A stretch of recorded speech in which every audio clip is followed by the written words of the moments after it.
चलिए जय हिंद। आज हम लोग तीन शब्द समझते हैं जो पॉलिटी का बहुत ही क्लिष्ट शब्द है, जो बहुत ही भारी भरकम शब्द है, जो हमको अब समझ में आया है। मतलब इतना दिन के पढ़ने के बाद मतलब समझ जाते थे, लेकिन मेन रूप से जो बोलते हैं जिसको कहते हैं कि समझ के समझा देना, वो चीज अब समझ में आया। और हम मेरे मन में आया कि भाई ये चीज आप लोग तक पहुंचा दे। तो चलिए देखते हैं हम लोग ये तीन शब्द जो है, आप जो भारत राज्यों का संघ है, संघ शब्द जो आता है, ये संघ शब्द तीन शब्द है। तीन यानी इंग्लिश में अगर देखेंगे तो हिंदी में इसका एक ही मीनिंग होगा, संघ।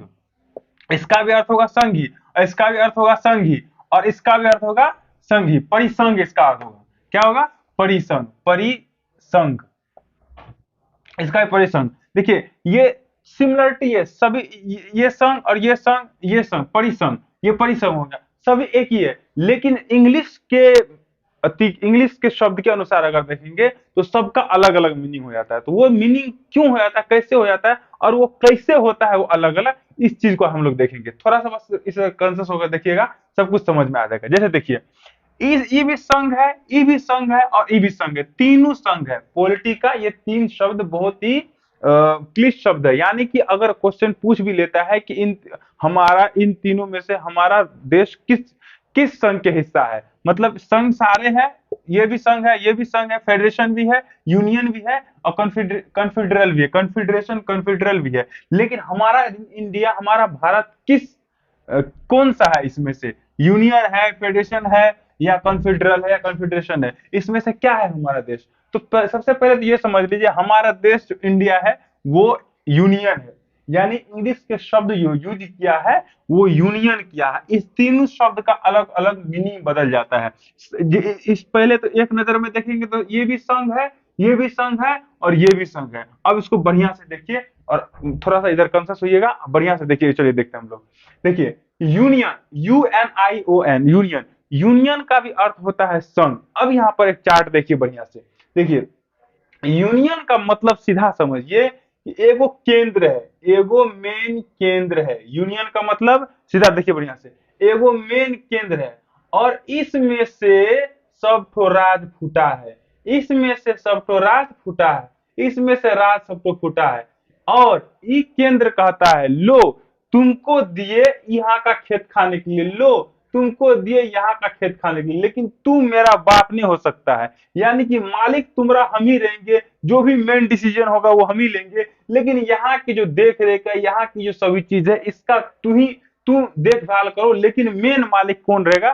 तो मेन मालिक भैया केंद्र रहेगा, मेन मालिक केंद्र रहेगा। बढ़िया समझिए इसको, मेन मालिक केंद्र रहेगा। अब आप समझिए बढ़िया से, जैसे आप अपने भाई है, ये जितने ही भाई है आप, तो आपके फादर हो गए, और फादर से आपका फादर हो गया। अभी बचपन में क्या होता है, जब शादी ब्याह होता है, फादर का भी फादर, आप भी जब बच्चे बनिएगा तो अलग बात है। तो बढ़िया समझिए इधर, आप इधर पूरा इसको ज्यादा अति मत कीजिए, खोखनाई मत कीजिए, बढ़िया समझिएगा तब आगे समझिए। जैसे आप हो गए, तो आपके फादर हो गए, मान लीजिए चार भाई हैं आप, और आपके फादर आपको चारों को पढ़ने के लिए भेजा, चारों को पढ़ने के लिए भेजा, और सभी स्ट्रिक्ट है, आपके फादर पूरे स्ट्रिक्ट है कि जाओ पढ़ करके आओ।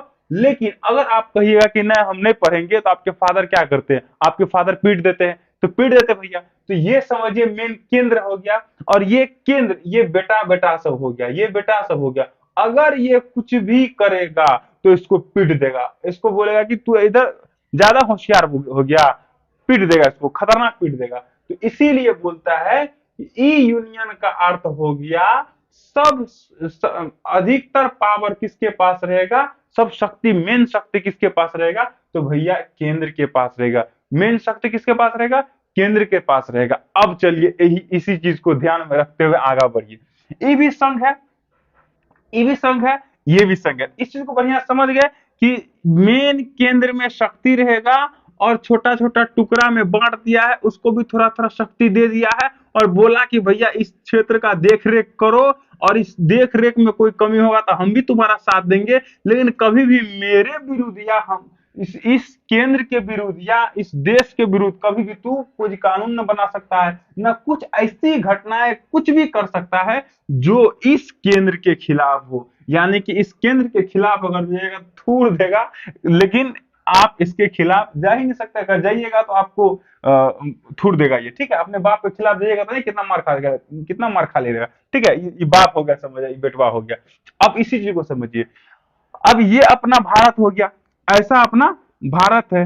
अब मेरे भाई ये इसी चीज को बढ़िया समझिएगा, फेडरेशन मतलब भी होता है संघ। फेडरेशन मतलब क्या होता है? संघ। और ये चीज है यूएसए। यूएसए अभी बड़ी अमेरिका जिसको कहते हैं, अमेरिका, ये चीज है। फेडरेशन क्या है? अमेरिका है। देखिए यूनियन में क्या था? केंद्र शक्ति था। और फेडरेशन में क्या होता है कि ये राज्य है, ये राज्य है, ये राज्य है, ये राज्य है, ये राज्य है, मतलब बहुत सारा राज्य है, कुल 50 गो राज्य है, कुल 50 गो राज्य है। और सब मिला करके एगो बना दिया फेडरेशन। सब मिला कर क्या बना दिया मेरे भाई? फेडरेशन बना दिया। सब मिला करके वो बना दिया फेडरेशन। और सभी जैसे बच्चा होता है, जवान हो जाता है, होशियार होशियार बुधियार हो जाता है, तो सब कमा कमा के लाता है, बाप के पास देता है, बोलता है कि बाप हम ही ने हम ही कमा कमा के लाते हैं, और मेन मालिक आप ही हुए, चलिए हम भी इधर उधर का देखते हैं, हम मेन इधर उधर देख लेते हैं, मेन मालिक आप ही हुए। तो ये हो गया, सभी राज्य हुआ। और राज्य सब मिल करके आपस में समझौता कर करके एक बनाया फेडरेशन। यानी कि यहाँ पर सर्वे सर्वा हो गया केंद्र, जिस केंद्र से कभी भी कोई राज्य अगर अलग हुआ तो इसको थूड़ देगा ये केंद्र। और यहीं पर देखिए ये सब क्या हुआ, राज्य है, ये राज्य है, ये राज्य है, और राज्य सब मिल करके बनाया एगो फेडरेशन।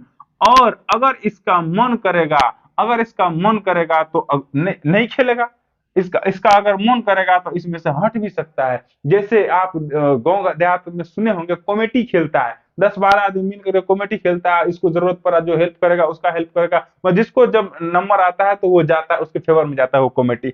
और अगर मान लीजिए हमको नहीं खेलना है तो अपना पैसा उसमें से निकाल लेता है, कमेटी नहीं खेलता, चाहे लॉस लगाएगा जैसे भी, अपना पैसा निकाल लेता है। सेम वही सिचुएशन यहाँ पर है कि समझिए कमेटी खेला, सब आदमी मिल करके, सब आदमी मिल करके, और एगो बना दिया, एगो मेन ग्रुप बना दिया, और जिस ग्रुप में अगर उसका मन करेगा नहीं खेलने का तो वो नहीं हो खेलेगा। तो अमेरिका कौन सा हो गया? फेडरेशन हो गया। ठीक है, भारत कौन सा होगा? यूनियन होगा। ई निकल नहीं सकता, ये बाप हो गया केंद्र, बेटा हो गया इधर। और उसके बाद आइए आते हैं हम लोग कॉन्फेडरल या कॉन्फेडरेशन। समझिए मेरी बातों को मेरे भाई, ये तो हम लोग राज्य देखे थे, मतलब कुल राज्य देखे थे, और ये भी राज्य है, ये भी राज्य है, ये भी राज्य है, ये भी राज्य है। लेकिन यहाँ पर क्या होता है, बड़का बड़का देश, मानी देश सब छोटके हो बड़का हो, जो भी देश सब मिला करके, देश सब मिला करके एगो कमेटी गठन करता है। देश सब मिला करके एगो कमेटी गठन करता है, जिसको बोलते हैं हम लोग परिसंघ। जिसको हम लोग क्या बोलते हैं? परिसंघ। जिसको क्या बोलते हैं मेरे दोस्त? परिसंघ बोलते हैं। अभी बढ़िया समझ में आ गया, यूनियन किसको कहते हैं, संघ किस, फेडरेशन किसको कहते हैं, और कॉन्फेडरल या कॉन्फेडरेशन या परिसंघ किसको कहते हैं? यानी देश सब जब मिला करके एगो संघ बनाया तो उसको क्या हम लोग कहेंगे? परिसंघ, कॉन्फेडरल या कॉन्फेडरेशन। ठीक है, आप ये चीज समझ गए। अच्छा, आप यूरोपीय यूनियन संघ का आप नाम सुने होंगे, यूरोपियन यूनियन संघ, यूरोपियन यूरोपीय यूनियन संघ का नाम सुने होंगे। मेरे भाई वही है ये परिसंघ। यानी देश सब मिल करके एक कॉन्फेडरल या कॉन्फेडरेशन बनाया, जिसको हम लोग कहते हैं कॉन्फेडरेशन। आप लोग पूरा समझ गए होंगे। मिलेंगे अब, जब कोई भी दिक्कत होगा आप कमेंट करिएगा, जिस पर कोशिश करेंगे आप तो आपकी दिक्कत को हम पूरा करने के लिए। जय हिंद।